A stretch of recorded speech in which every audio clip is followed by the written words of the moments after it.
Hi, I'm Frank Chapman, the National Alliance Against Race and Political Repression.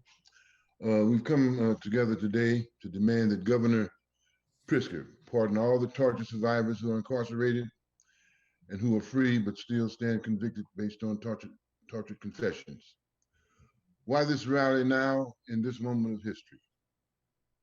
Let me begin to answer this by saying that in all the years and decades we have fought against racist and political repression, we have never faced a greater challenge than that of fighting for the freedom of all incarcerated torture survivors. In the last 2 decades of the 20th century, we saw the phenomenal rise of mass incarceration spurred on by the so-called war on drugs, marching to the drum beats of law and order. In the late 80s, racist repression went from being the routine, well-placed attacks against our movement and its leaders to all-out attacks against Black, brown, and working class people, to institutionalizing in our communities a virtual reign of terror, a reign of terror implemented and carried out by the police. I'm maintaining that the 80s was a decade of intensified police repression and mass incarceration. The police were starting to militarize in order to occupy and terrorize our communities. It was a continuation under the neoliberal regime of economic austerity of the lynching tradition. It was the legacy of racial terrorism asserting itself under new, deteriorating social conditions caused by budget cuts and trickle-down economics. Given this overarching reality, it is not by chance that militarily trained Chicago Police Department officer John Burge and his cohorts in torture, they were known as the Midnight Crew. So it was not by chance that the Midnight Crew showed up. They showed up at precisely that moment in history when racial profiling, murder of Black and brown youth in the streets, mass arrests followed by mass incarceration was the order of the day. In fact, this was so much the order of the day that the Black sociologist writer Michelle Alexander called it the new Jim Crow era. Understand that when torture came to Chicago, it was not a new form of organized police terror tactics, violating constitutional rights and human rights. It was not new, but part and parcel of a system deliberately built to repress us and deny us our democratic rights. Books have been written, the best one, in my opinion, being Flint Taylor's The Torture Machine, describing in horrid detail the torture and unconstitutional imprisonment of hundreds of individuals. Torture of these innocent people has been admitted by the city of Chicago, the state of Illinois, and even the international community, yet the innocent remains incarcerated. Every day, torture survivor is held in prison is another day of torture for them and their family. We have worked for over a decade with Amanda Shackelford, the mother of our brother, Gerald Reed, who has been tortured and imprisoned for 30 years. It has been a heart-rending experience being engaged with Amanda in the struggle to free her son as she goes through the pain and suffering of watching him being tortured on a daily basis, while the judges and special prosecutors turn a deaf ear to her cries for justice. There are other emotional, traumatic experiences we have had with Jeanette Plummer, the mother of torture survivor Johnny Plummer, a torture survivor who was tortured at the age of 15 and is still incarcerated. We should mention our years of engagement with Rosemary Cade, whose son Antonio Porter is still incarcerated, and Carolyn Johnson's son, Marcus Wiggins, as well. Also, we take special note here of Bertha Escamilla, whose son Nicholas is a torture survivor. Bertha's son is free now, but she has been in this struggle with us for nearly 2 decades, dedicating her life to freeing the torture survivors. We consider the families of those who are survivors of racist frame-ups and torture survivors in the sense that they are forced to endure the torture of imprisonment, yet have been wrongfully convicted. We also consider them to be tortured survivors. Here we want to salute the mother warriors, Esther Hernandez, mother of the Hernandez brothers, and Regina Russell, mother of Tammin Russell. There are hundreds of other families that we have not and cannot mention here due to limited space and time. But in the spirit of unity, we pay tribute to them all, for they are the fuel of our movement. What we're calling attention to is the fact that every day of torture for each incarcerated torture survivor is also a day of torture for their families and communities, our communities. Finally, let us be clear that while we do not take issue with partial reparations, civil suit settlements for torture, in our opinion, this is in and of itself not justice. Justice would be to free them all. We must demand that this Governor Pritzker, in this moment of history, end this disgraceful travesty of justice by granting pardons of innocence to all torture survivors. He should follow the example of Governor Ryan, who commuted the sentences of over 250 prisoners, releasing them from death row, and outright pardoning 4 prisoners in 2003. Free them all power to the people.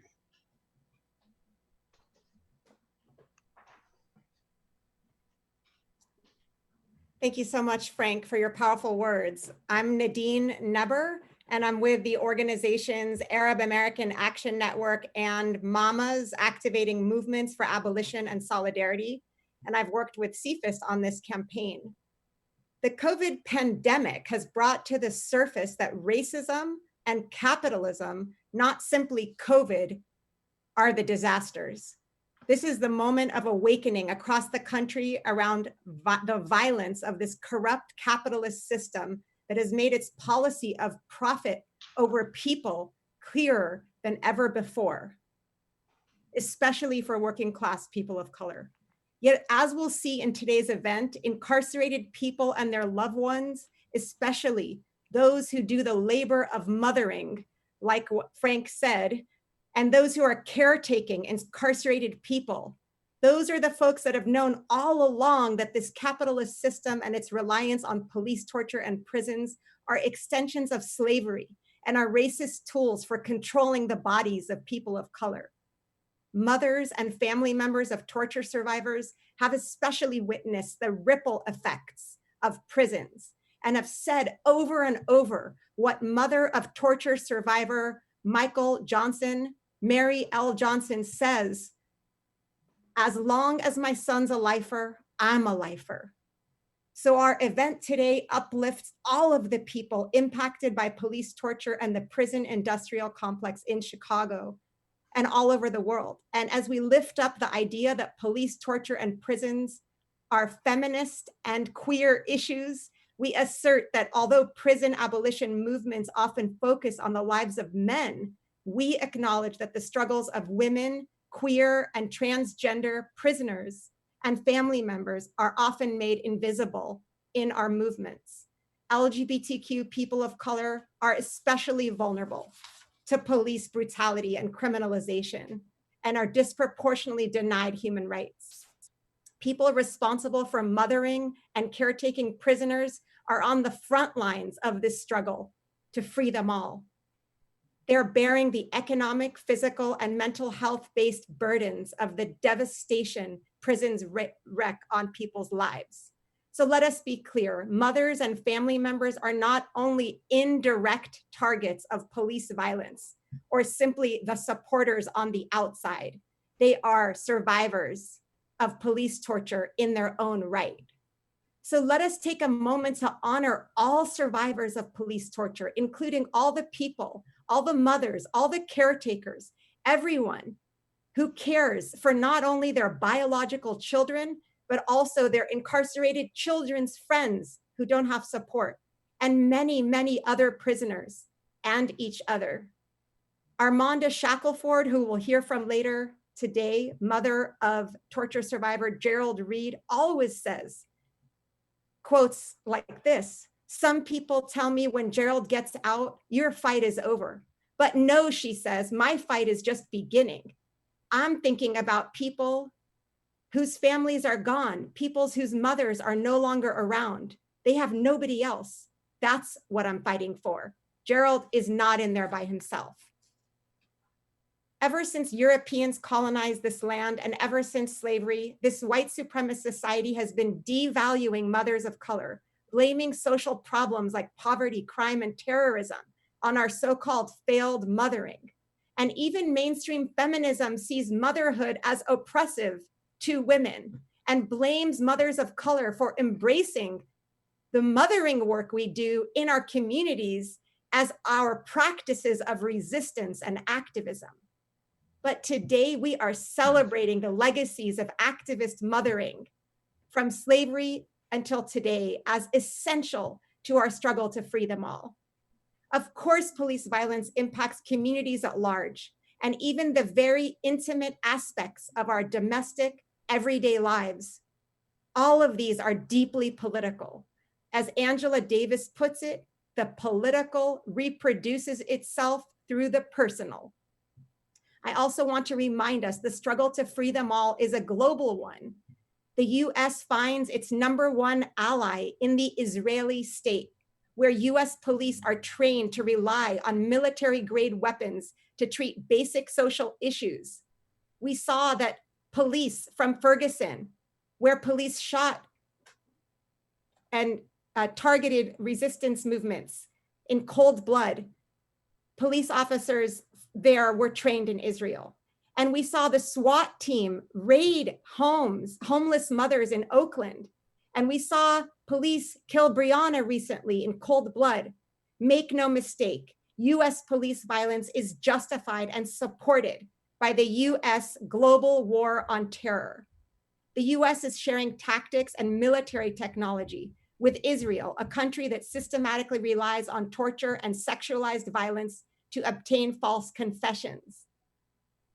So if we're going to embrace the struggle to free them all, we need to take up the struggle to free Palestine. And I also want to remind us that part of the campaign we're uplifting today is while calling on the governor to pardon all torture survivors, we are working to make the Illinois Torture Inquiry Relief Commission more effective. That is TURC. Illinois is the only state with a torture commission created by law.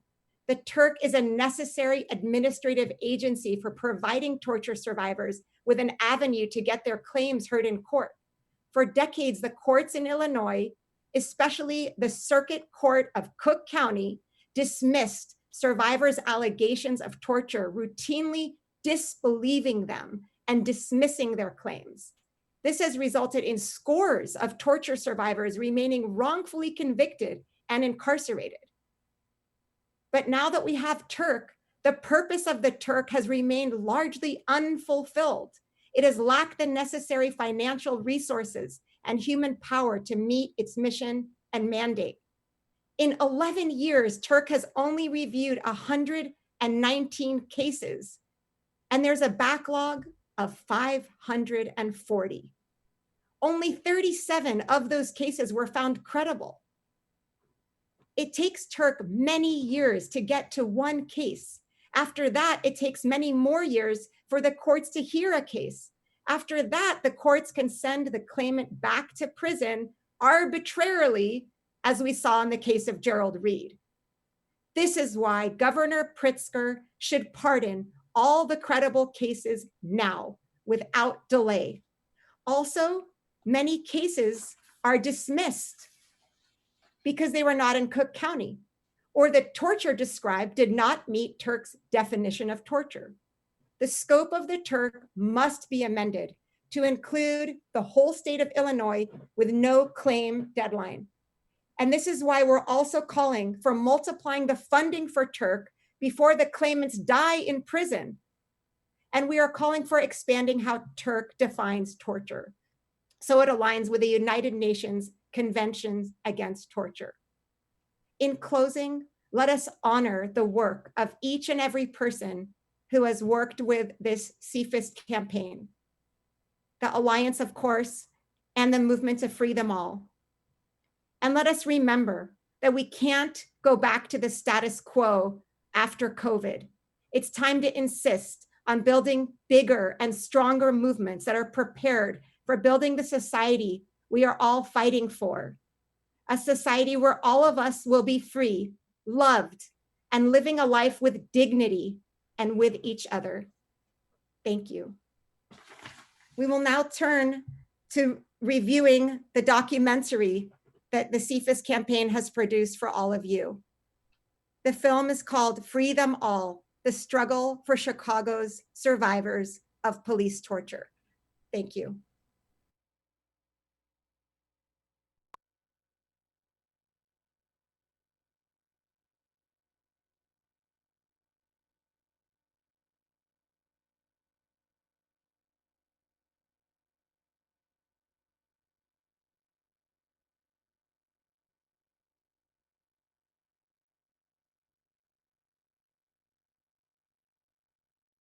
The term torture means any act by which severe pain or suffering, whether physical or mental, is intentionally inflicted on a person for such purposes as obtaining from him or a third person information or a confession. Police torture in Chicago came to public light around the case of Andrew Wilson. Doctors at Cook County Jail sent a letter to then State's Attorney Richard M. Daley, later mayor, reporting that Wilson had suffered very serious injuries at the hands of police who had interrogated him regarding the murder of 2 Chicago police officers, murders to which he confessed. Daley ignored the letter and later said he never saw it, but it opened the door to broad protests and the appointment of a special prosecutor to investigate the situation.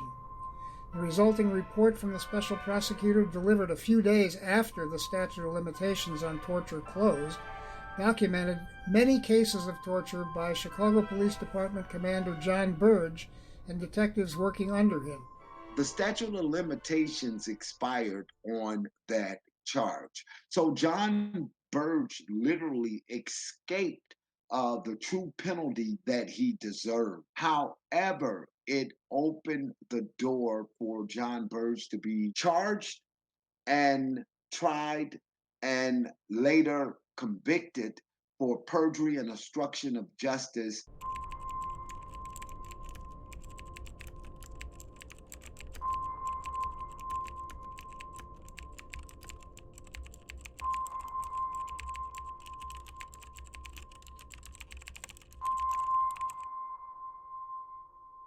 Sometimes when you apply for this, you wait maybe 2 or 3 years for this. Then you wait another 4 or 5 years to finally get your case heard. So it takes so long in order for you to get released.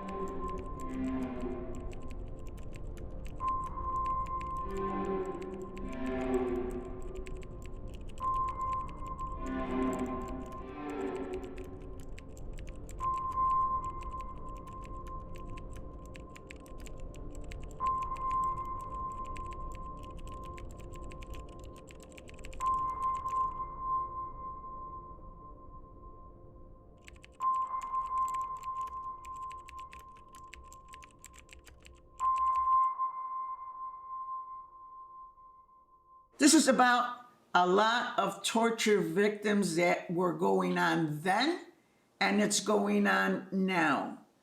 So how could you say we're going to have a reparations, but it's only going to be because of John Burge?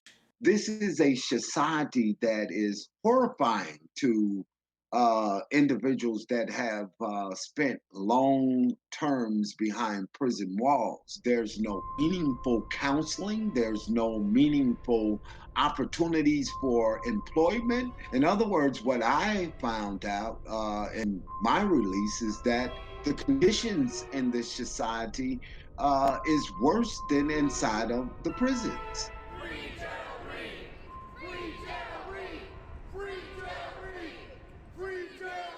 Hello, my name is Mark Clements, and I am a Chicago police torture survivor I'm here in regards to my son, Jerome Weathers. My name is James Gibson. I'm a torture survivor. My name is Bertha Escamilla. My name is Nick Escamilla. I am a torture survivor. His name is Antonio Orlando Porter. He was a very good baseball player. He loved to bowl, skinny and short and very lovable. Anything he could help out with. Digging my mama garden. My brother made them dig that garden every year. Every last one of them. And they would try to run somewhere and hide out at family members' houses. He'd drive over there and get them and bring them to that garden. Pretty much like hang around the house, hang out with his friends, you know.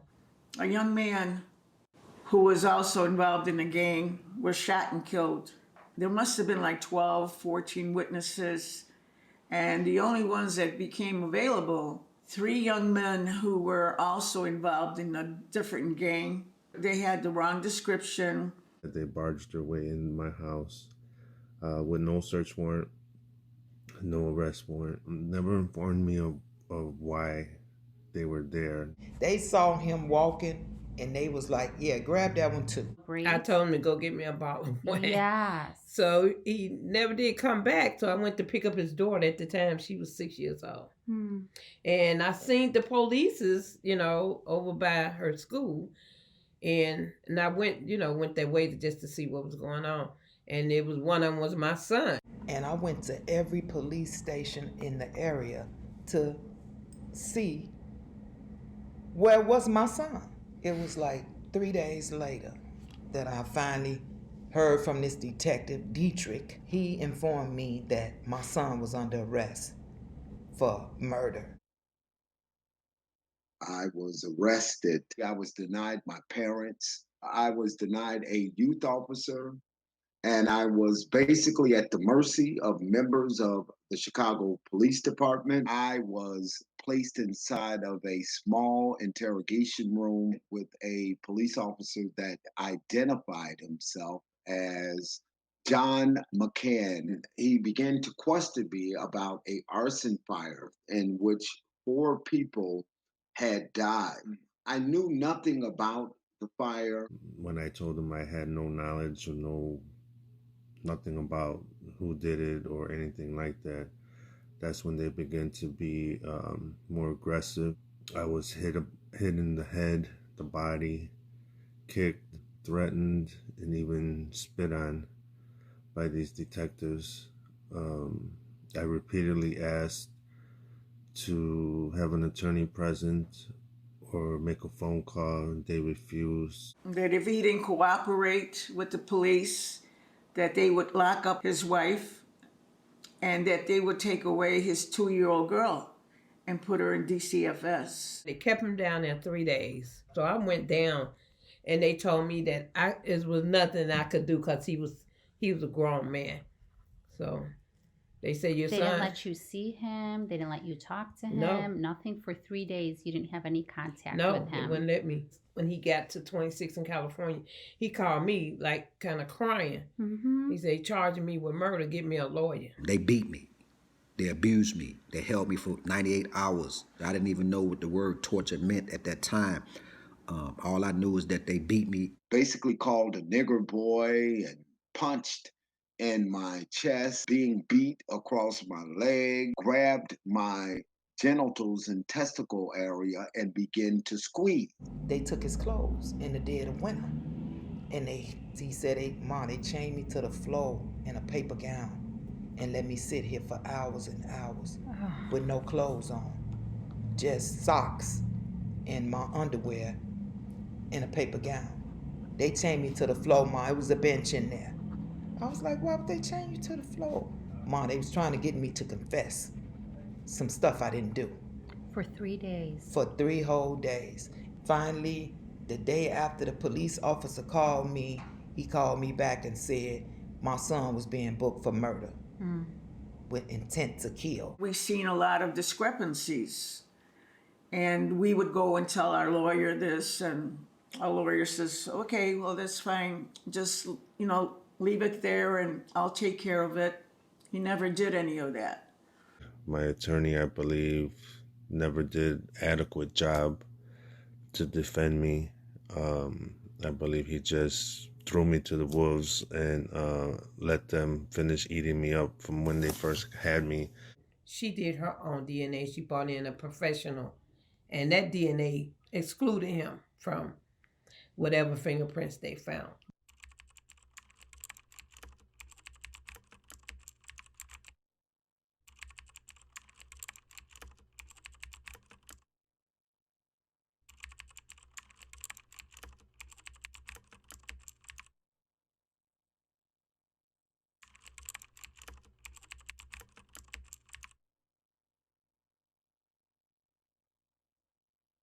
I was represented by two Cook County public defenders. The failure of these young attorneys were to get up and to adequately investigate the crime, therefore missing witnesses that could have testified to the fact that I did not commit this crime.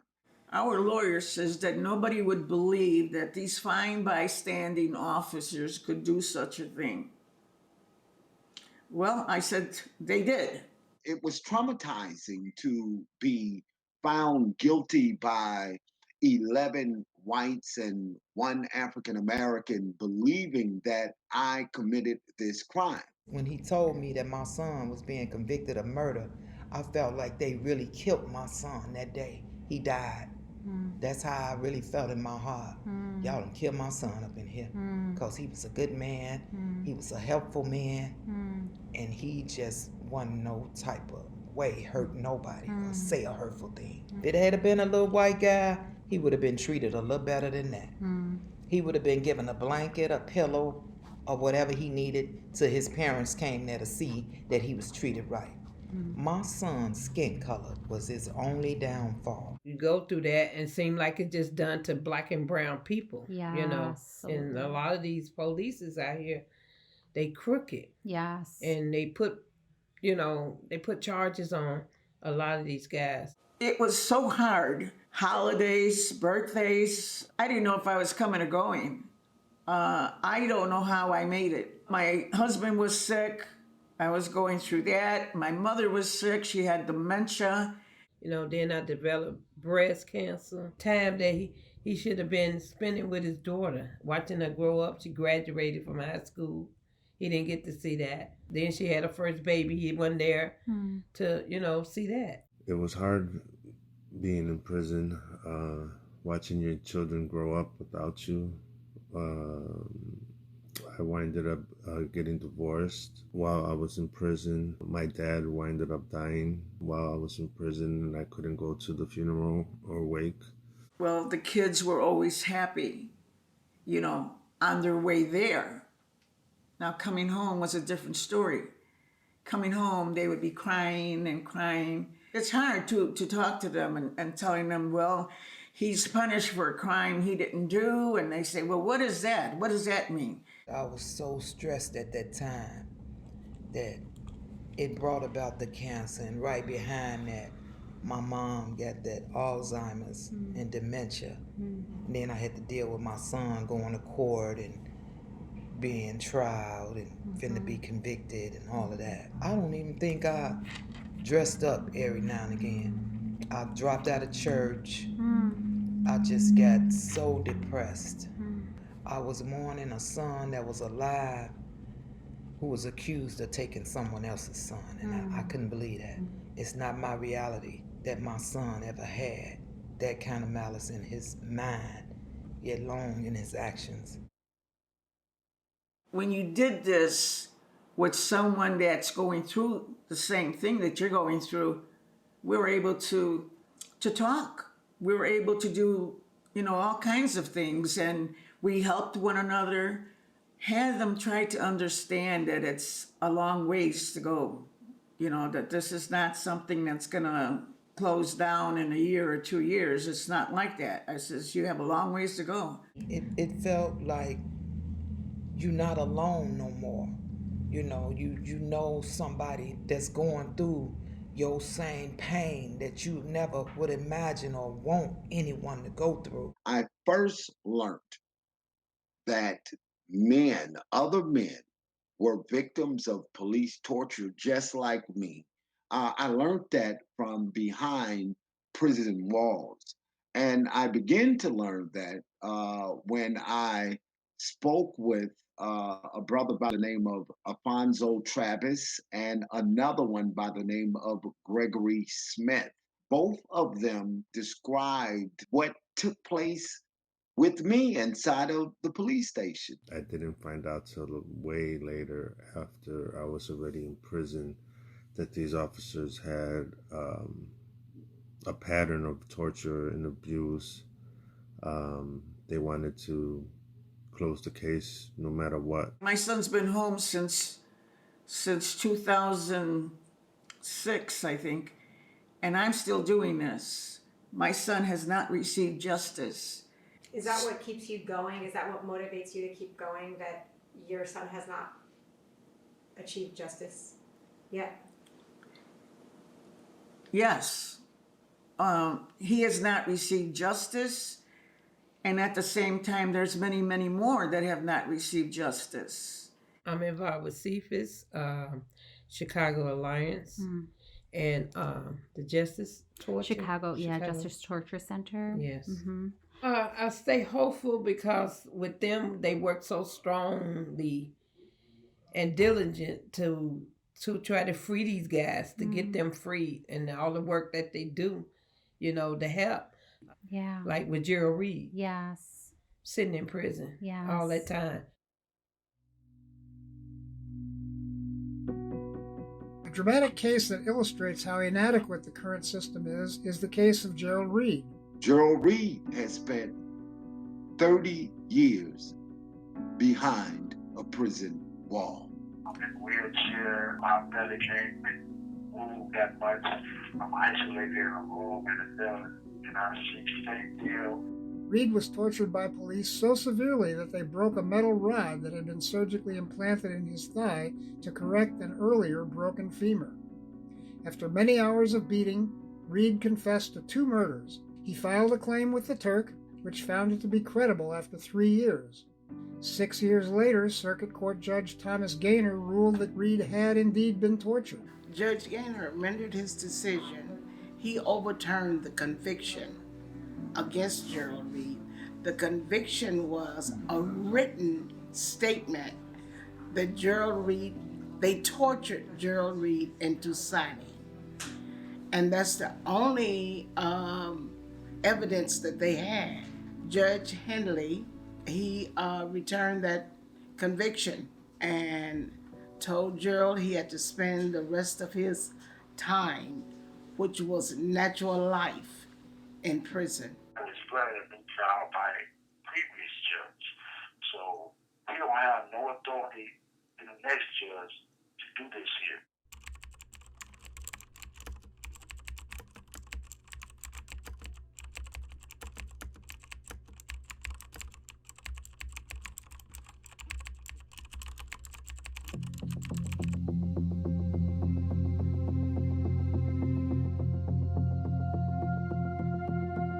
A demonstration outside Chief Judge Timothy Evans' office in the Loop called for the reversal of this order by Judge Henley.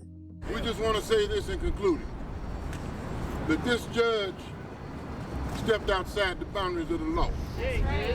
What he did is unheard of. He does not have the power to overturn a decision by a co-equal judge. That's not how the law works. If you say he did it, prove it. And it was never proven that Gerald Reed did this.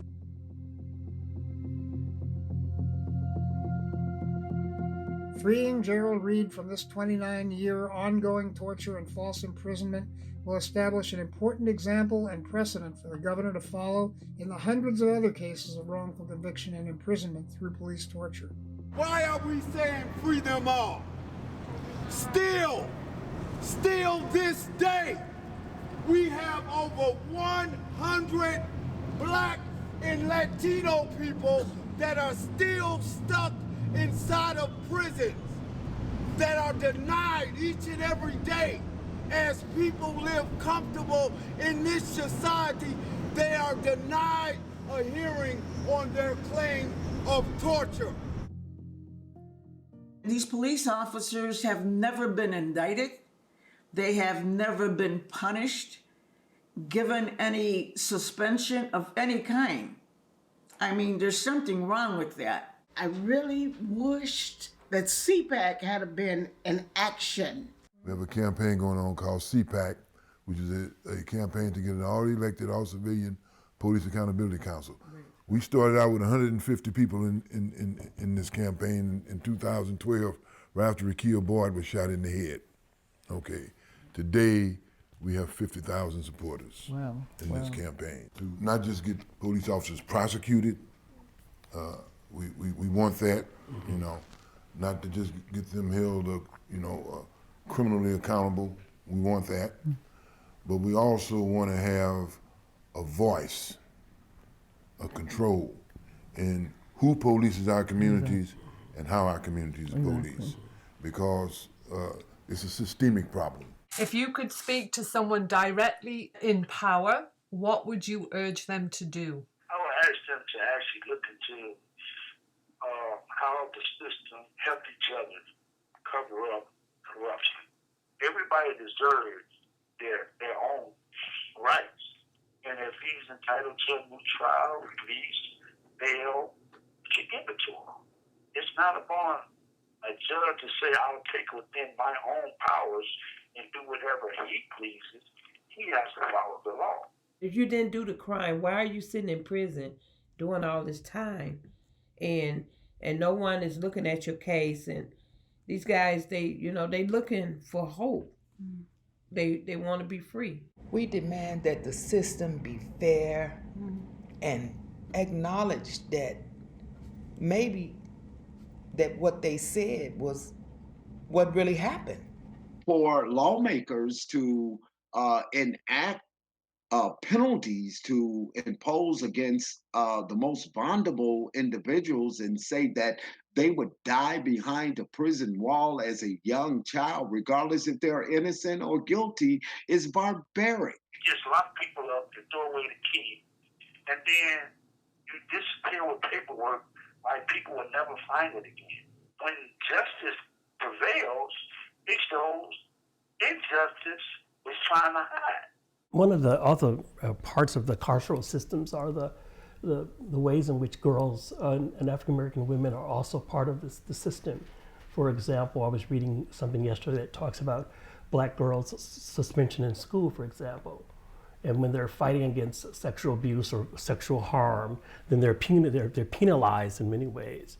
So certainly as an African American man, I'm sensitive to the carceral systems, but I'm also equally trying to be more sensitive about what's happening to black girls and black women.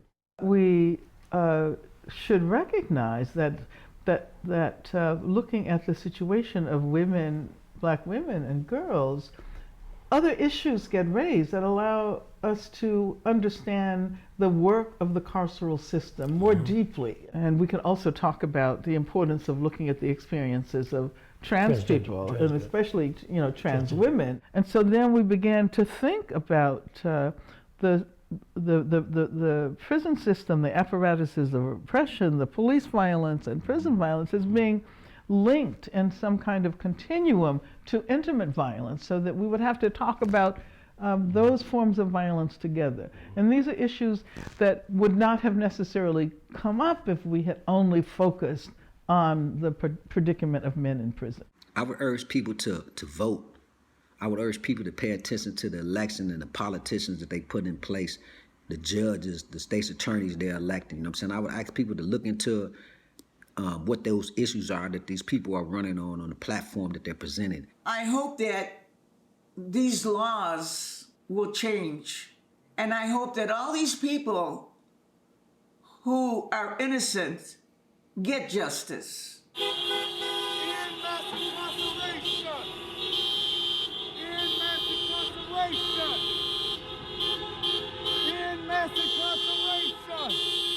Natural life sentencing of youth as a tool to silence them, and to see that some of these men that the system literally said that they would never come home. They're home. Wrongful convictions are a violation of the U.S. Constitution and the most basic human rights. The governor of Illinois, and only the governor, has the power to right this crime and free these men and women by granting them pardons. I would say to Governor Pritzker to free all torture victims. As I say, free Gerald Reed, we must continue to fight. As I say, free Antonio Porter, we must continue to fight. As I say, free them all, that represents us all standing up and doing our duty to expose the systemic racist cops.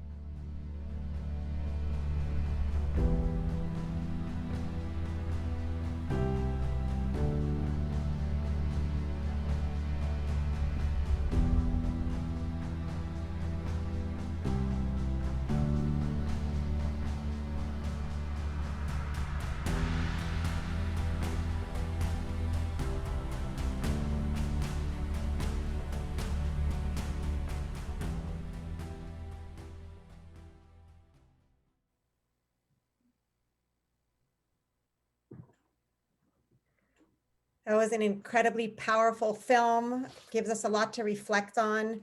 Why don't we just take a moment to honor all the people who have been harmed and have struggled for freedom.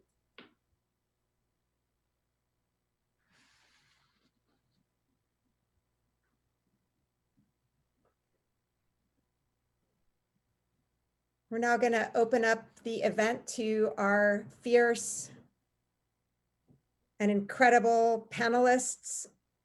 Each panelist is going to introduce themselves and they're going to discuss the connection they have to the work that we're all doing here together. And we will go to Daryl Cannon to open this up for us. Thank you, Daryl. It is my pleasure to be here today. Can you hear me? Can you hear me okay? Yes, it's great. Okay. It is my pleasure to be here today with this panel because of the fact that we can see where things are continuously going downhill instead of going uphill. We started out with police brutality in the sense of those of us who have been beat, tortured in despicable ways. And now it's gotten to the point where it has escalated to the point where no longer are we being beat and tortured. Instead, we are being shot and killed. And again, my position is that we must continue this struggle at all costs because of the fact that it's just that important. Our children are at stake. We must stay the course at all costs, regardless to how painful it may get and how painful it has been. So I would ask and plead with everyone here to stay the course with us. And a young man, 21 years old, once made the statement, and I quote, we've got to face the fact that some people say you fight fire best with fire, but we say you put fire out best with water. We say you don't fight racism with racism. We gotta fight racism with solidarity. The young man that said that was 21 years of age, his name was Fred Hampton.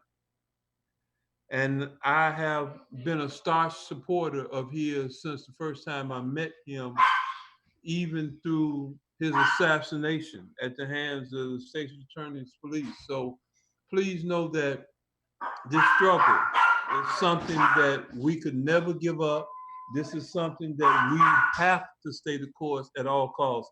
And it is my pleasure to be a part of this committee to do so. Thank you. Thank you so much, Daryl. That was incredibly powerful. And now we'll hear from Armanda Shackelford. Could you introduce yourselves, Armanda, and your relationship to this struggle? Hello, my name is Armanda Shackelford. I am the mother of Gerald Reed.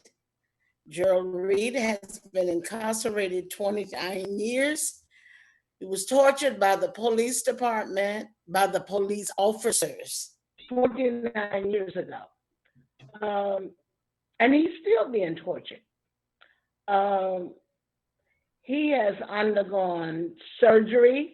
The surgery wasn't completed. The surgery was due to him being tortured by the police, who broke his right femur.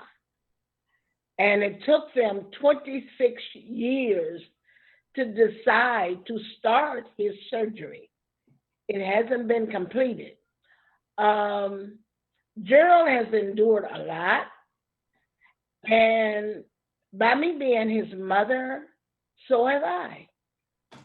Because whenever he's going through something, he calls me and informs me of what he's going through.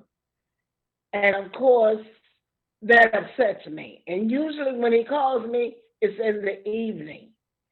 And I can't do anything until the following day to try to talk to someone. But I'm asking the governor to please step in.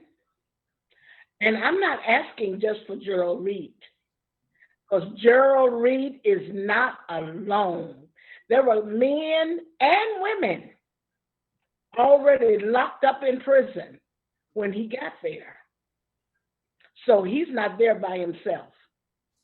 But there are so many friends that he has met, and they call me and talk to me about what they are going through. A young man called me, I think it was Tuesday, and he usually calls me like every 2 weeks to see how I'm doing. Now, he's the one who's locked up, but he's concerned about me.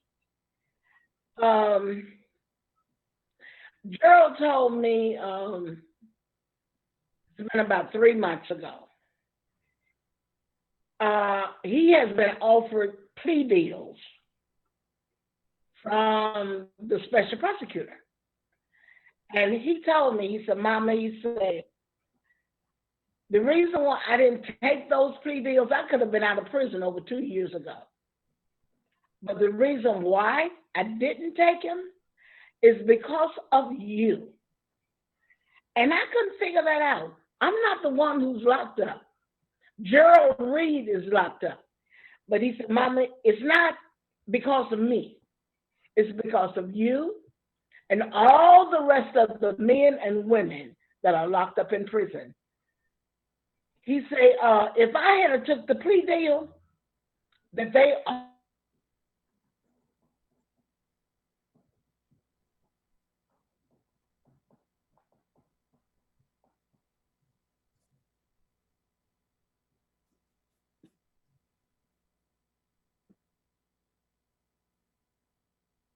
you, because they've seen you on TV so much talking about your son and that he's innocent. And this woman, this person recognizes you and makes a statement saying, oh, that's the mother who used to say her son was innocent. But in reality, he was guilty because he took a plea deal. He said, Mama, I couldn't do that.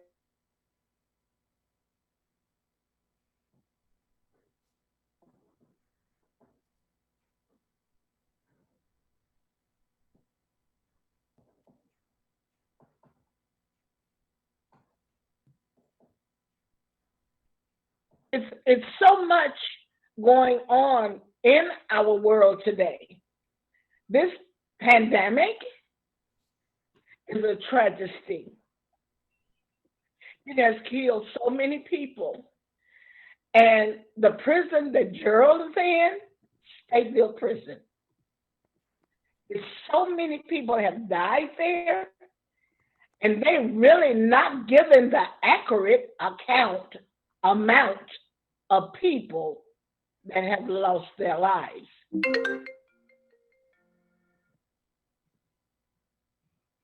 That's it for me.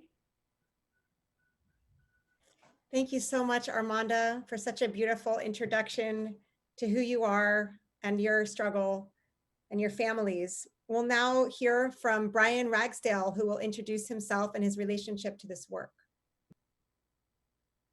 Hi, everyone. I'm Brian Ragsdale, and I am the media chair for the Chicago Alliance Against Racist and Political Repression. I am also the local chapter president here in Chicago for the Association of Black Psychologists. I'm also a licensed clinical psychologist here in the state of Illinois for the past 18 years. And so I'm deeply invested in supporting the resiliency of Black and Latinx families who are impacted by trauma.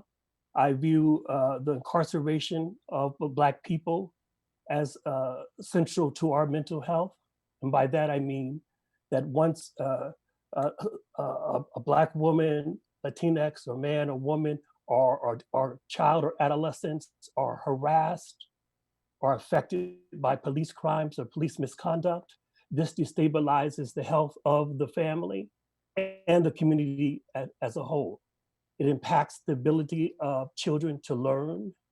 It impacts the ability of family members to have, it impacts their hopefulness, it impacts their feelings about the future, it impacts their well-being.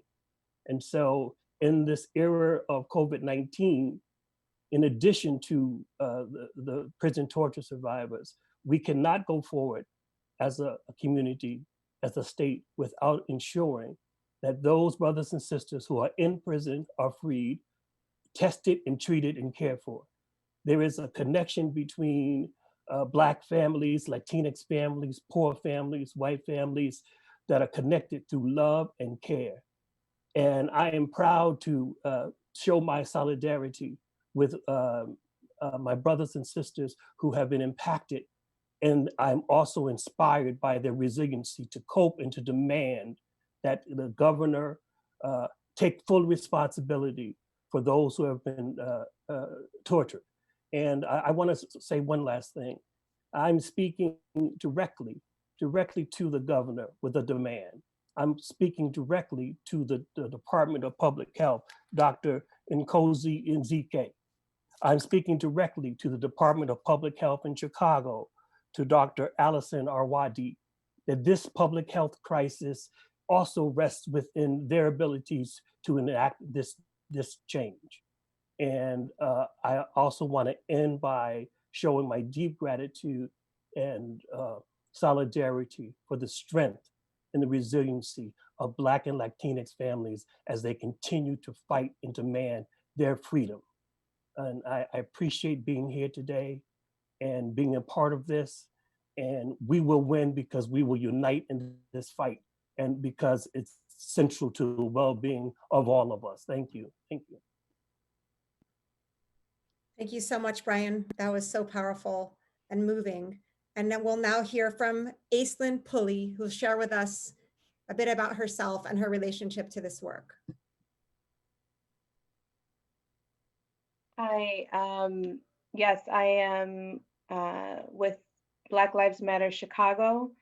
I am also with the Chicago Torture Justice Center, which was born out of the reparations ordinance.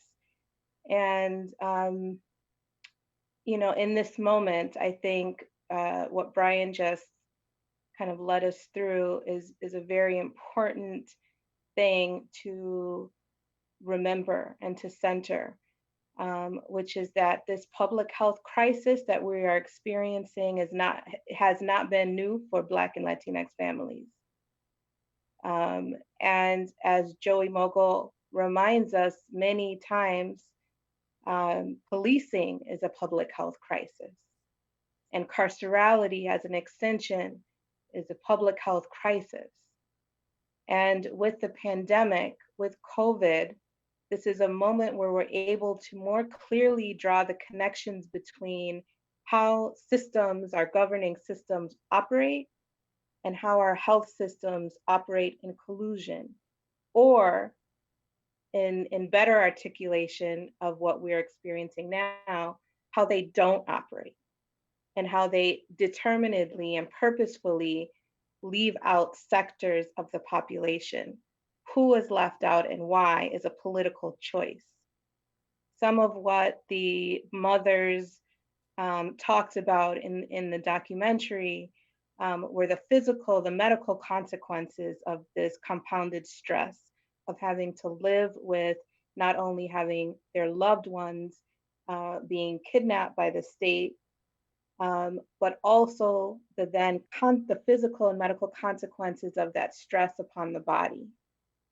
And so when we look at the reports that we're hearing now about COVID and the disproportionate numbers of Black folks dying and Latinx folks dying, and in Chicago, we know that 72% of the deaths from COVID have been Black. It's a direct consequence of the political structures, and those are intentional designs.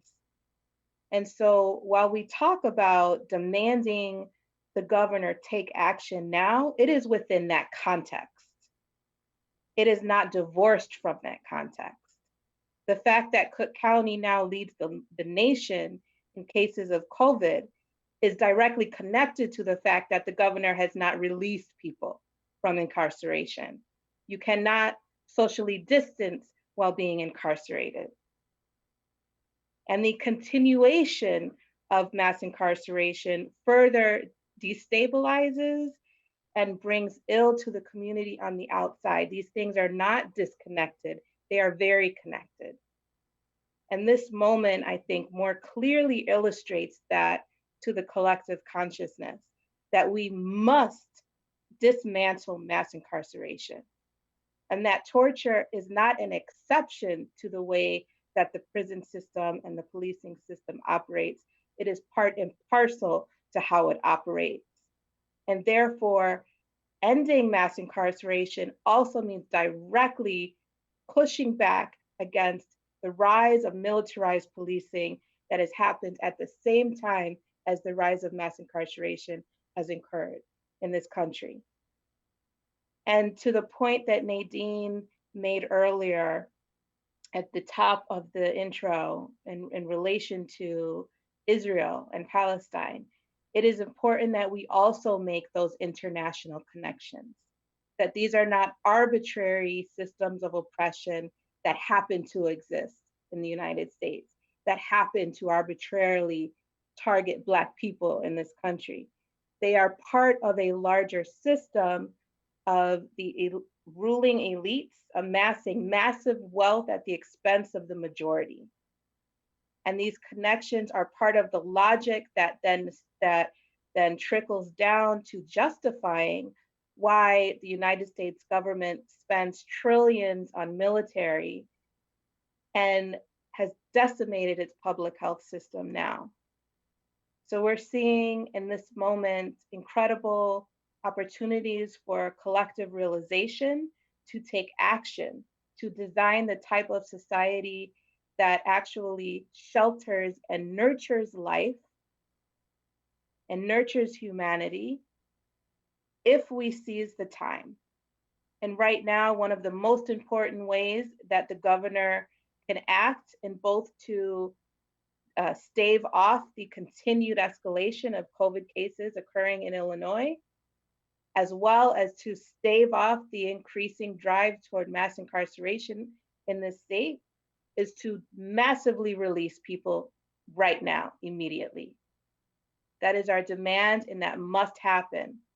Our health is connected to each other's lives. If in this moment that is more clear now than ever, we must demand it, and he must take action. Thank you so much, Aislinn. That was so on point, and I feel empowered and inspired to get out there based on everything you said and breaking it down for us. Now we're going to move to Daryl Cannon, who's going to discuss a question about his experience. He was in Tam's Supermax prison for 9 years in total solitary confinement. You were in prison for 24 years. You were innocent. Can you describe what happened to you? What do you say to those who are fighting to end the system that did this to you?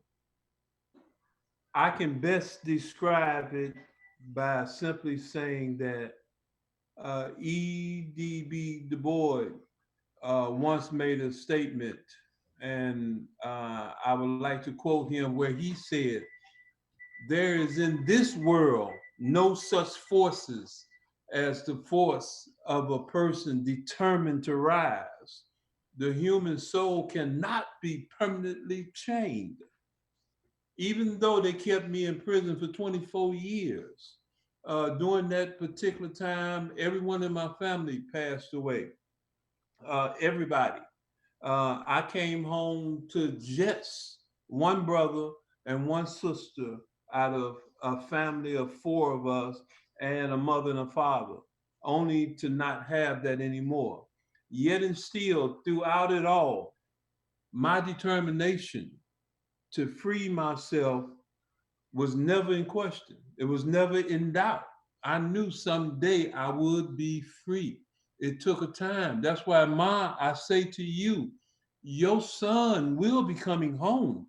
You know, it just takes a little bit longer in this case here. These buffoons that they have up there with these robes on, calling themselves judges, who sit there and pass judgment on people's lives without really thinking about what they're doing, especially dealing with police brutality. You know, the cases of police brutality has not gotten better, it's gotten worse. They went from beating us to killing us.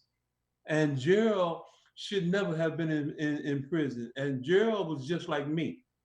They offered me a deal years ago, and I refused to accept it because of the fact that I was not guilty of the charges that was placed upon me. And because of that, it took additional years. So, Ma, I say to you, your son will be coming home.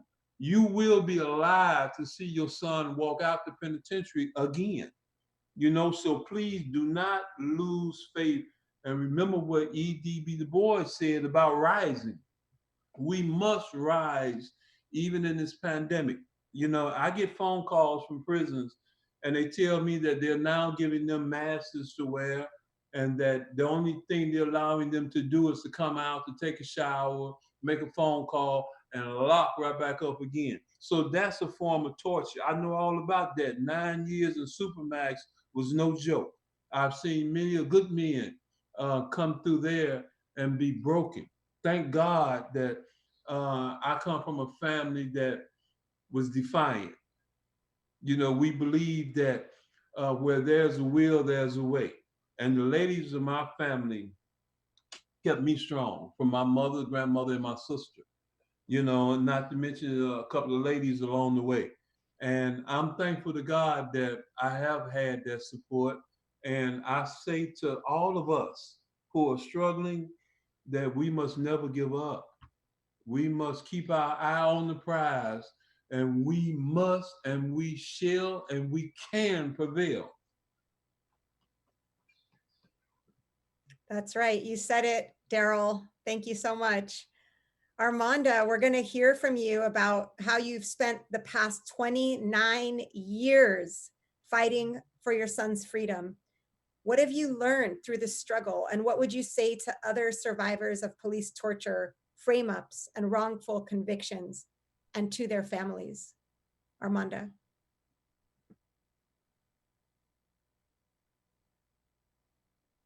Thank you. First, I want to say don't give up. Don't lose hope. Daryl, you say keep the faith. I got it. I'm not going to give up. I've come too far. And it's not just me. I think about the times when Gerald called me and he's in pain and what he's suffering with. And He's not able to walk that good. And I understand that pain because I suffer with my right ankle, which I fractured a few years ago. But you got to keep struggling. You can't just think it's going to go away. It's not going to go away. This is something that you have to make up in your mind. I'm going to fight. The fight is on, and I'm not going to give up. When Judge Henley did what he did, that hurt so bad. And I never thought that a judge with the same status would do such a despicable thing. And he did.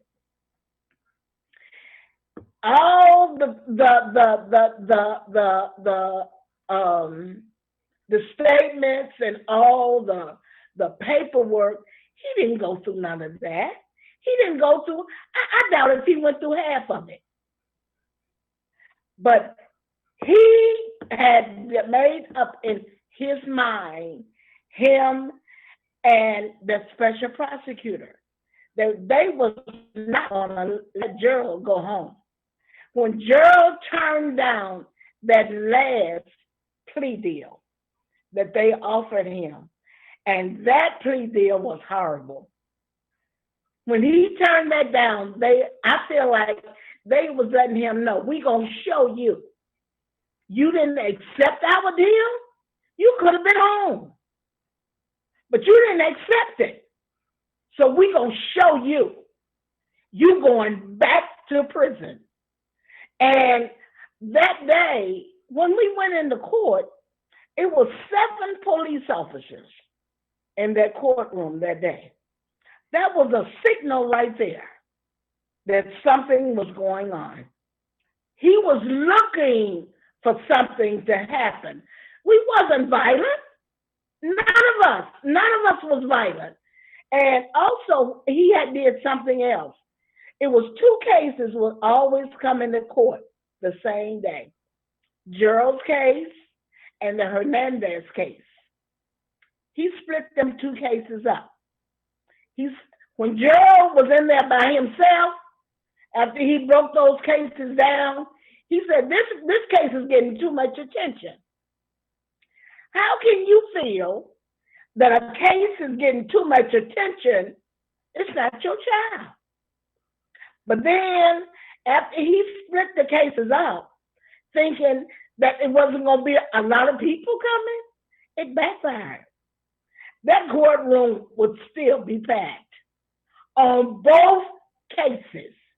And I'm quite sure that he didn't like that because he showed us just how prejudiced he was. The things that he would say to hurt. And whenever your family member is locked up, I heard Daryl say it, and I think Brian said it also.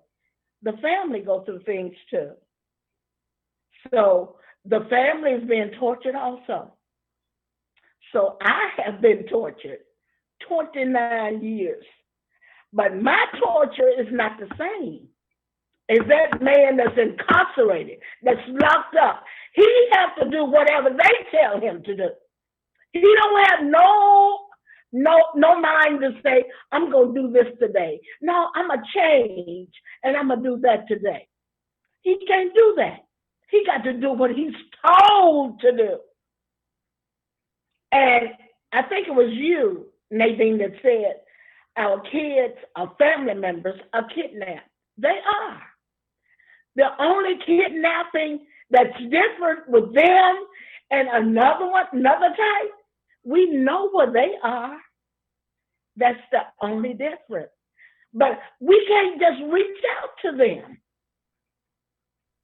They where we can't reach them. And now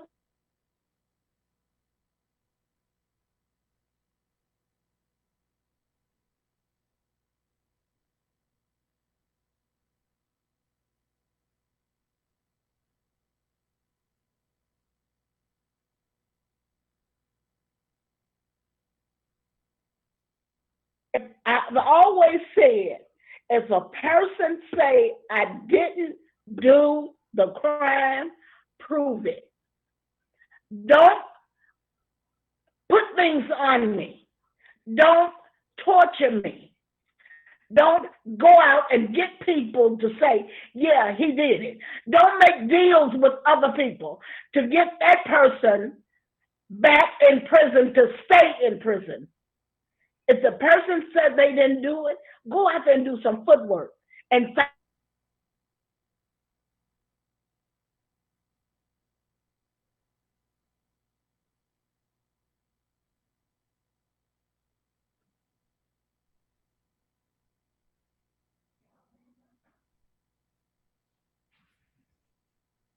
all are doing for our people that are locked up.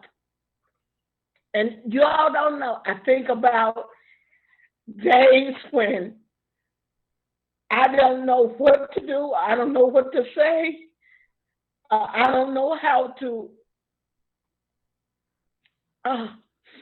it hurts so bad. But you all have pulled me out. And I am so grateful for all the work that you all are doing. And God is going to bless you all, okay? Thank you. Thank you so much, Armanda. You always thank us, but we're the ones who should be thanking you because you've touched our lives so much and you've given us so much strength to go on. And you've also given us a lot of love, given that you go through so much, but you're always still just have an outpouring of love for everybody that you meet and interact with. And there aren't many people like you in this world. So thank you for being who you are. We're with you all the time. Before we move to Brian, I wanted to let folks know that we will take some questions and we'll try to answer at least one or two for the panelists. If you have any questions, you can put them in the comment section in the Facebook feed. Now we will hear from Brian Ragsdale, who is a health disparities scholar and radical Black psychologist. Brian, you have deep insight into the impact of police violence in prisons on Black and Brown communities, especially Black and Latinx. Could you share with us how you see the impact of police and prisons on Black and Brown communities? Also, can you talk about how people are coping? And if you're up for it, what we can do to support each other and these targeted communities? Well, that's a lot to try to answer in a brief way, but I'm going to say this one thing. When I went to graduate school 25 years ago, we weren't taught in graduate school about a prison and torture. We weren't taught about police misconduct. So all that I've been able to learn is to sit and to listen to the stories and the narratives and the teachings of my sister Amanda and my brother Daryl. Because in order to do any type of counseling, the first thing is to listen. And in listening, I've learned what hope is, what faith is, what determination is, that these are the central elements of mental health itself. So I want to acknowledge the resiliency and the strength and the power of our people. I want us to focus as Black people on our ability, and Latinx folks too, but right now I'm speaking directly to Black folks about this. We have to begin to be a witness and stand in solidarity with the families who are struggling, who are fighting and demanding justice. And in, for example, Amanda's courage and hope and faith and perseverance lies the kernel for our communities. So we always have those amongst us who care for us, who care beyond their own families. So Black women, as we know culturally in our country, have led the way, the fight for understanding how to deal with loss and torture and all these other ways. So one thing that we can do as Black and brown people is to open up space so that we can learn from our Amanda, learn from Daryl, learn from Frank, learn from Aislinn, learn from all those who are actually in that fight and struggling. And that means that we have to listen and to learn and to be open to learning. You asked me some other questions. I'm going to try to, I forget what they were now. Can you ask me the other part of the question again? Yes, of course. It was about how folks who are listening, which you kind of covered, how can we support folks who are targeted given the mental health impacts you talked about? Yes. So what we have to understand in this country is that racism is institutionalized. And a racist person will want to divide Blacks from Latinx, Latinx from Asians, Asian from Native Americans, queer folks from straight folks. The capitalists are only interested in us fighting each other, not to build unity and harmony with each other. Until we understand that our mental health is related to institutionalized racism and oppression, all of us will have to be fighting these separate fights. But we can see that in our country today that we are united with the fight of what's happening with our immigrant families, that this caging of children is an abomination to the moral justice of our soul. And that we know as Black people what enslavement does. We know that what they're doing to our Latino and Latinx family members, we know historically what they're doing. And we will fight united, because when we fight united, the racists go home. They go home like the dogs with the tails between their legs. And this is what mental health is. Mental health is uniting with others and not always trying to meditate and yoga our way out of it.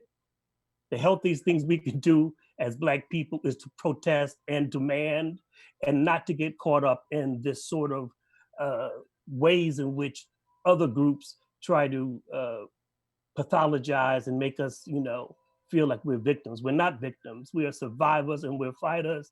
And if they want to go and do the yoga meditation, I'm not knocking it. It has its place. But we are united in our struggle. So thank you. Thank you so much, Brian, for inspiring us to be our best connected selves together, and rising up always. Aislinn Pulley, there are several questions for you. You can take up whatever question aspects work. The CTJC has been a source of strength and support for police torture survivors.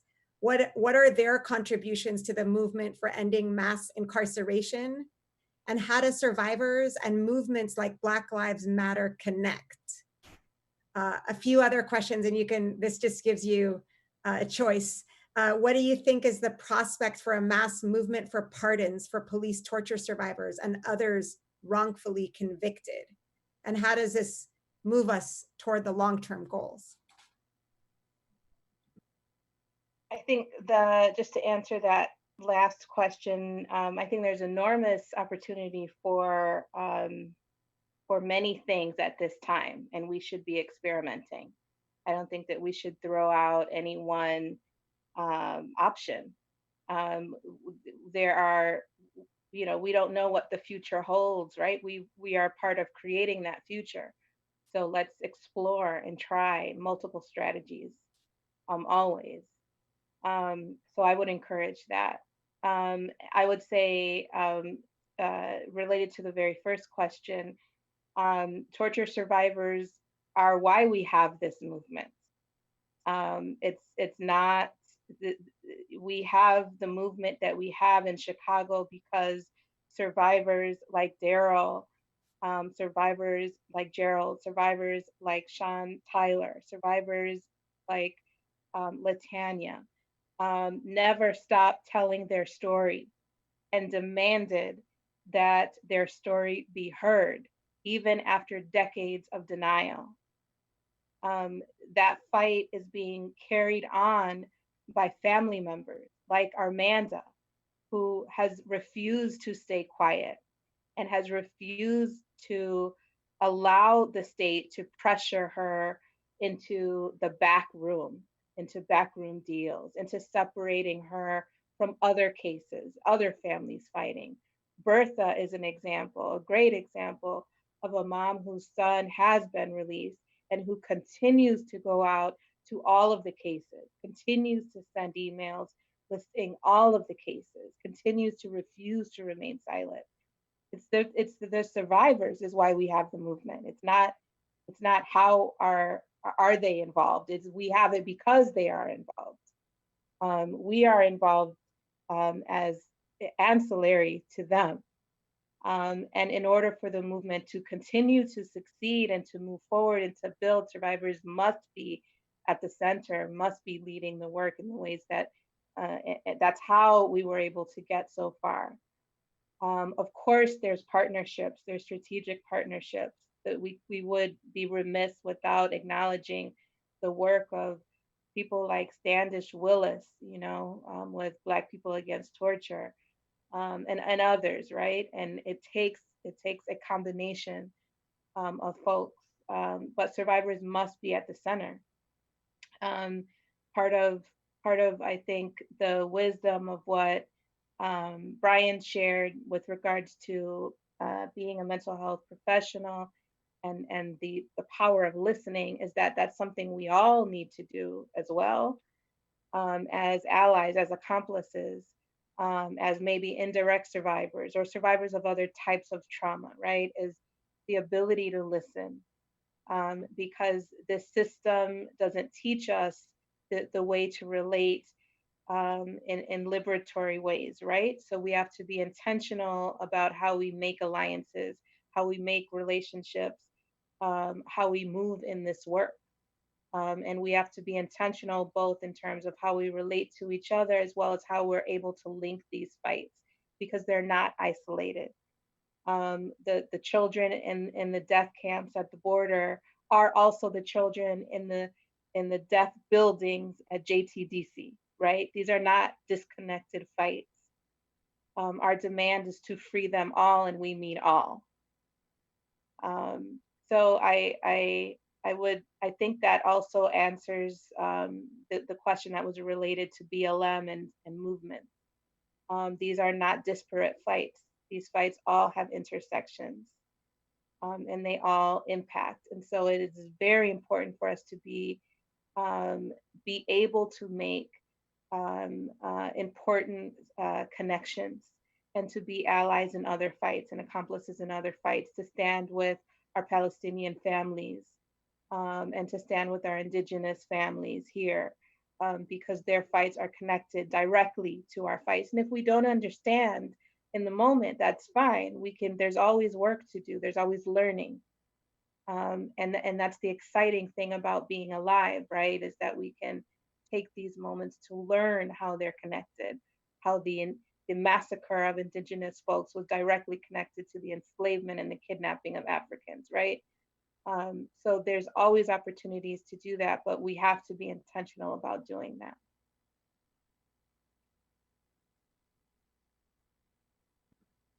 Thank you so much for your words of wisdom, Aislinn.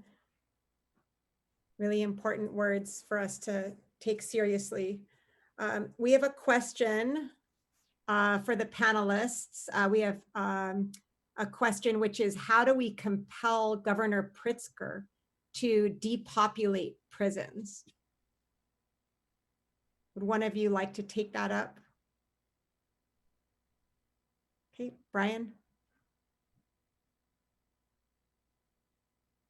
Sorry. So the governor, during our last car caravan in April, we had 100 or so, 200 of us making a loop around the Thompson Center during his press conference.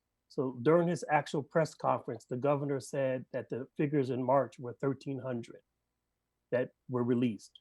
Now, we know from the work of Uptown Law Center or Alan Mills says that when you compare that number of 1,300, that was the same number the year before and the year before that. So we know the governor is not releasing prisoners. And the governor assigns an executive order to the head of the Illinois Department of Corrections to test, treat, and release. But the governor has no way, or has not, or refused to actually provide to us as citizens what is that number of release. And so until we demand that the governor release over 45,000 people, most of them Black and brown, there has to be some way to quantify that release in order to see that there's change. Change just doesn't happen because he talks about it. Change happens because he can measure the change. And this also goes for not just him, but the whole Department of Public Health. This also goes for his racial injustice folks around criminal justice. This also goes to the lieutenant governor.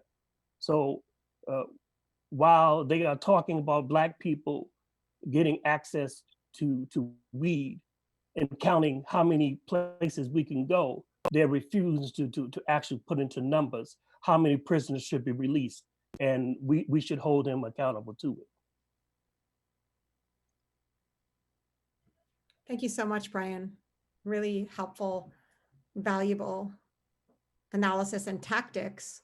We're gonna close it out. Do any of the panelists wanna make any last comments or have any closing last words before we do so? You can just, yeah, Armanda, and then Aislinn. Oh, Armanda, can you please unmute yourself?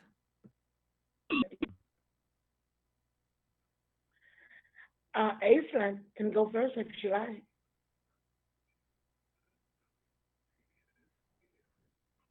Armanda, you can go ahead. Okay.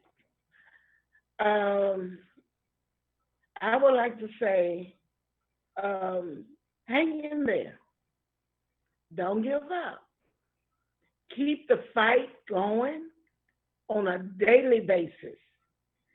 And you know, when I first started out, I couldn't speak that good. I didn't know what to say. I was so afraid. But the more I did it, the more courage I got. And the more strength I got through you all.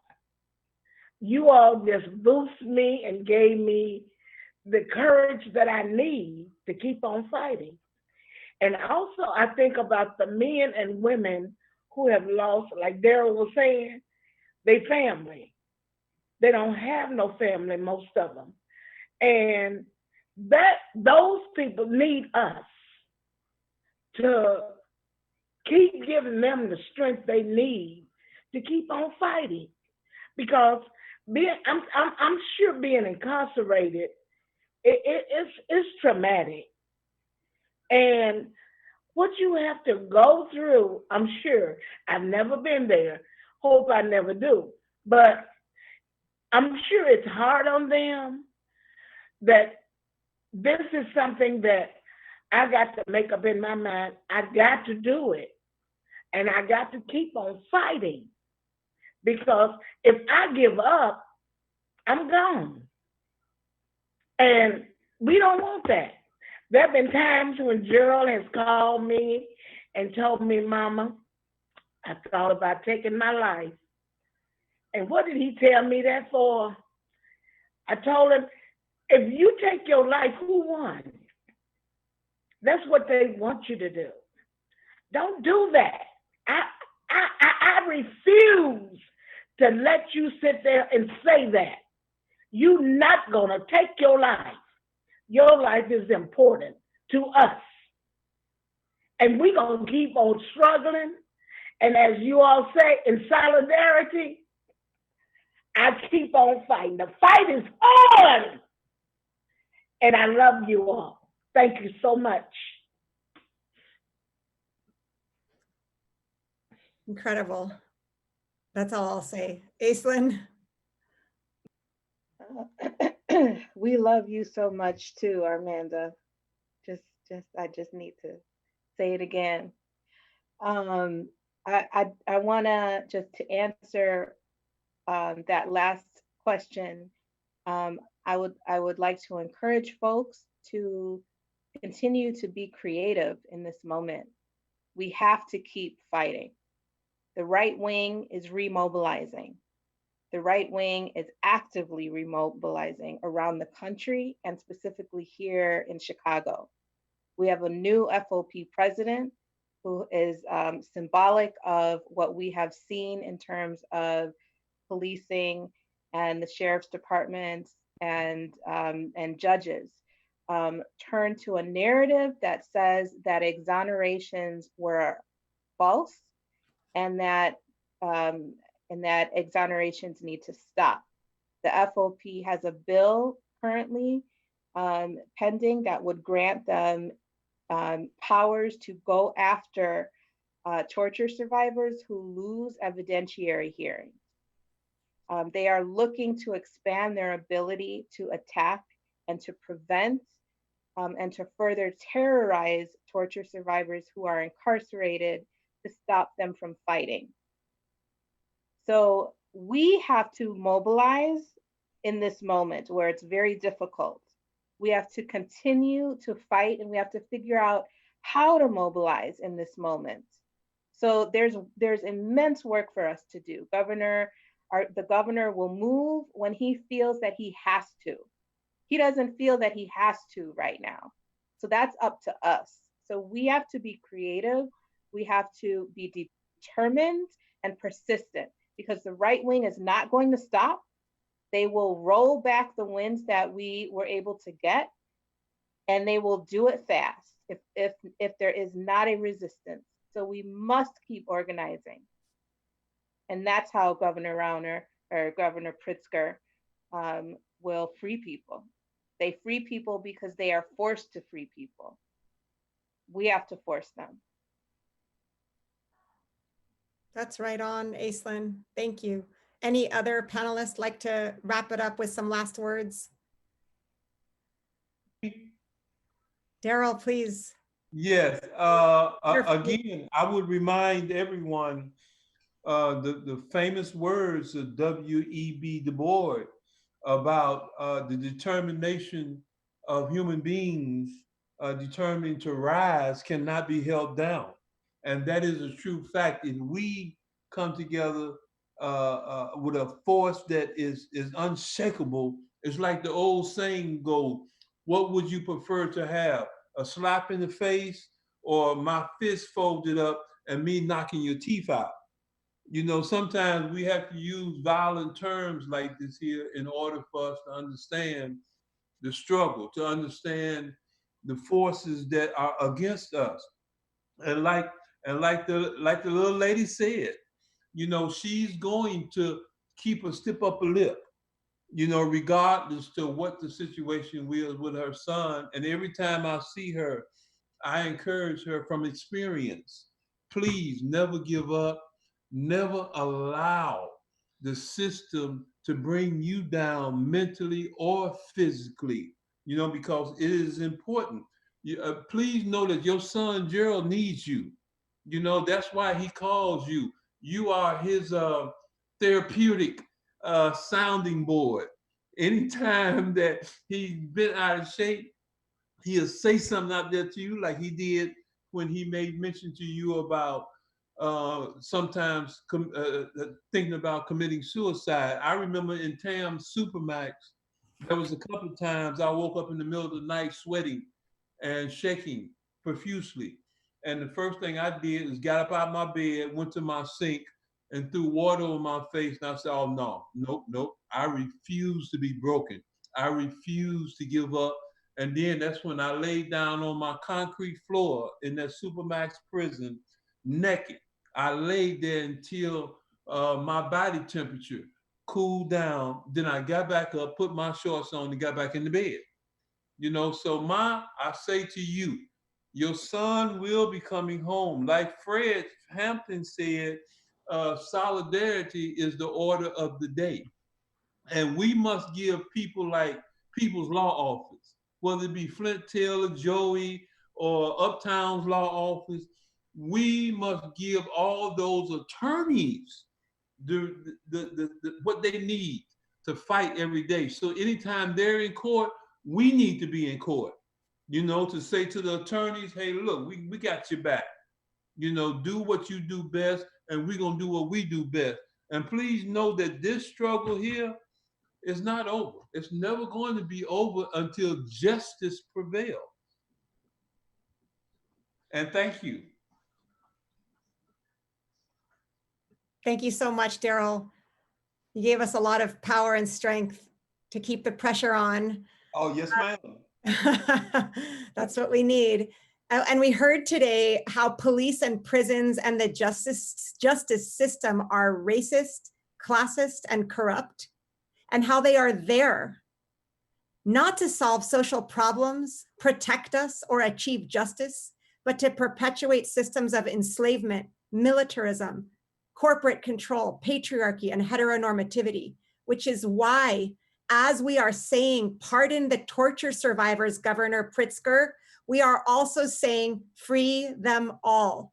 And we will continue to grow our work, link up with broader movements, make more and more noise. And as Aislinn said, keep the pressure on until all prisoners are free and until we're living in the society that we demanded and that we fought for, that we defined on our own terms. Absolutely. Now we'll turn it over to Frank for closing remarks and the calls to action. Yes. Yeah, I'm looking for the chat box. Okay, there you are. Yeah, here I am. Up there. Yeah, we want everybody to, first of all, let me thank the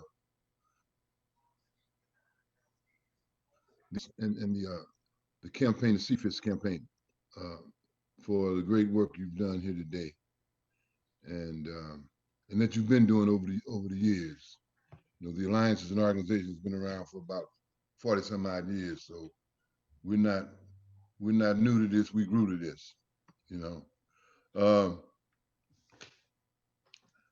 So we want you to save the date for National Day of Action with the National Alliance Against Race and Political Repression.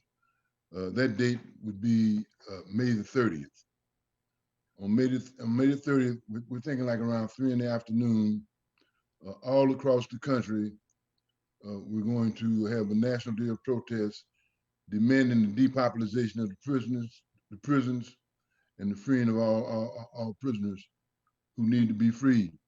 And let me clarify that, who need to be freed. In my opinion, they all need to be freed at this moment. They need to be taken out of them prisons. Those are death traps. So we have to be clear about that. We're not distinguishing between violent and non-violent prisoners and all of that. You know, we're saying that everybody in those jails right now is sitting up in there waiting on death. And the powers that be know that. And so we need to be putting pressure on them about depopulating these prisons. And that's what we're going to be doing on May the 30th. Now, we have a network of over 110 cities in 28 different states. And we're going to utilize that network in bringing about this National Day of Protest. So there's that. And I'm looking for, is there any other action? I'm having a problem seeing this. That's the only action I see on there. Well, no, there's another action. We need you to continue building our movement to free them all. If you want to get involved with the Alliance or CFIST, you know, you call us. Also donate to sustain our work. And there's also a number here that's given for the governor. We need to call him. We've been calling him in the Alliance. We have a phone bank. We call him every day except Saturday and Sunday. But Monday through Friday, he gets phone calls. Sometimes we make as many as 1,000 phone calls in 1 week. One time we made 1,000 in almost 1 day. So we're consistently doing that. And for those of you who want this information, here's the governor's number that you should save: 312-814-2121. Call him. Also call your state senator, call your state representative, and ask them to also get involved in this struggle in terms of depopulating the prisons. We all got elected officials. We should not allow them to sit on their behinds during this moment of crisis that we're in. You know, people are dying. Close to 90,000 people have already died. So we need to get people moving. And so we can only do that through agitation and protest.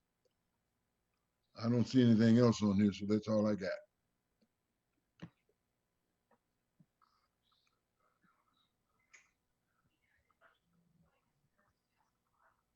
Everybody else already said some very eloquent words in terms of how we should continue on with the struggle. So I'm gonna fly on your wings of enlightenment. Okay. We're all flying on each other's wings of enlightenment. Yeah. Thanks to everybody involved. Thanks so much to the panelists. Thank you to torture survivors for their courage, for speaking out, family members, and all the movement folks for standing on the front lines, taking risks, making sacrifices, and showing up over and over, year after year, for justice and freedom for our communities. Now we're asking you all to do 5 things to support our work, just to reiterate the asks from the event. Call the governor to demand the immediate pardon of Gerald Reed and the swift depopulation of IDOC. Keep the governor's number on your phone. Maybe you can even put it in a redial situation. Save the date for a National Day of Action with the National Alliance. That's May 30th.